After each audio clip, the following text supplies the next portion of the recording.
My name is Logan, and this is my grit story. My story starts with my family giving care to 3 of our elderly family members over the course of the last several years. Ever since we moved to Erie almost 10 years ago, we have been taking care of our great aunt and my maternal grandparents. Every time Grandma was too ill for my grandpa to take care of by himself, they would move in with us temporarily until she was doing well enough for them to head back to their house several hours away. My great aunt passed away in December of 2019, and my grandmother ended up passing away in April of 2020. Losing my grandma was very difficult for my grandpa, and he missed her very much. Shortly after that, my grandfather came to stay with us for a few months until he was ready to go back home and be on his own. It was a very hard time for me and my family, and off and on until September of 2023, Grandpa would stay with us whenever he needed any help.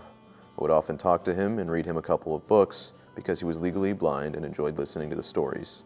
In September of 2023, Grandpa was rushed to the hospital. His legs were swelling due to his heart failure. He spent a few days in the hospital before heading home again, and when he got home, my mom went to stay at his house several hours away to help him. We thought that she would only be gone a few days, but Grandpa needed a lot more help than we expected, and she ended up staying there for 2 weeks. And with my sister and my brother off to college, that left Dad and I home alone, and with my dad working really hard nonstop and having extremely little time to do almost anything, including making meals for himself, that meant that I had to step it up dramatically. In that time, I had to make meals for my dad and for myself, as well as take care of the dog and make sure that the house didn't burn down.